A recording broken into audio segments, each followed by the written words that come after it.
Halo teman-teman, jumpa kembali dengan channel Ngobrol Santai. Kita sering mendengar bahwa uang bukanlah segalanya. Namun kita juga sepakat bahwa uang merupakan elemen penting untuk menjalani kehidupan ini. Dalam mengelola keuangan, di antara kalian pasti pernah merasa keuangan kalian berantakan, boros dan bahkan mungkin tidak tahu entah kemana uang digunakan. Sebelum kita mulai, saya ingin bertanya, adakah di antara kalian yang pernah merasakan hal di atas? Pernahkah kalian berpikir bagaimana dan apa yang menyebabkan keuangan kalian tidak teratur dengan baik? Jawabannya mungkin akan kalian temukan pada video yang akan kita bahas hari ini. Jadi, tetaplah simak video ini sampai akhir dan mari kita cari tahu bersama apa saja yang menyebabkan keuangan kita berantakan. 1. Gaya hidup yang tidak sesuai dengan penghasilan. Gaya hidup yang tidak sesuai dengan penghasilan adalah fenomena yang seringkali menjerat individu dalam lingkaran keuangan yang tidak sehat.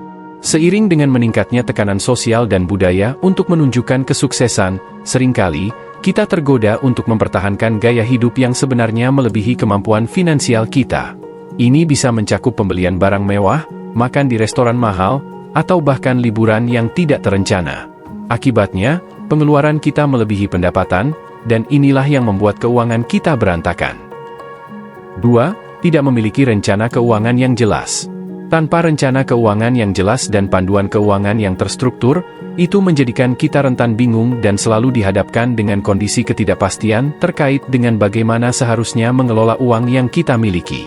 Secara lebih rinci, kebutuhan pokok melibatkan pengeluaran untuk hal-hal seperti makanan, tempat tinggal, transportasi, dan pakaian.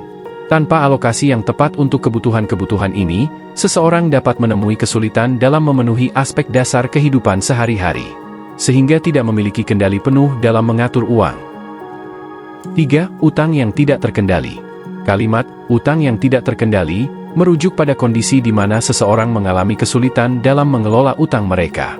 Tidak terkendali, menyoroti keadaan di mana utang tidak dapat diatasi atau dikelola dengan baik, dan mungkin menjadi beban finansial yang berkepanjangan.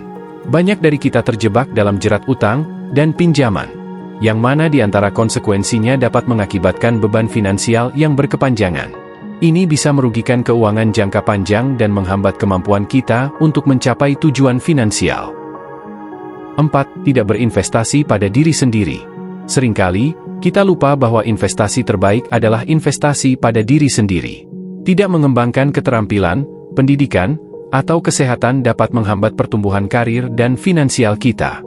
Kehilangan kesempatan untuk berinvestasi pada diri sendiri bisa merugikan masa depan kita. Ini menekankan bahwa pengembangan diri memiliki dampak langsung terhadap keberhasilan dalam karir dan stabilitas finansial.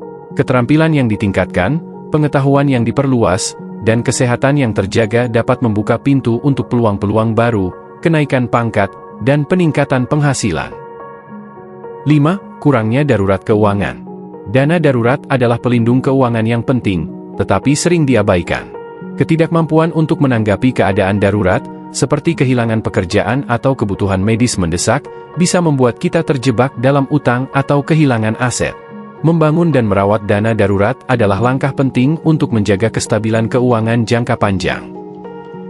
Itulah teman-teman 5 hal yang seringkali menyebabkan keuangan kita berantakan. Semoga memberikan manfaat untuk kalian yang sedang mencoba dan berusaha fokus terhadap mengatur keuangan. Jadi, jangan lupa untuk like, subscribe, dan bagikan video ini agar teman-teman kalian juga tahu cara menjaga keuangan tetap sehat. Sampai ketemu di video selanjutnya. Terima kasih.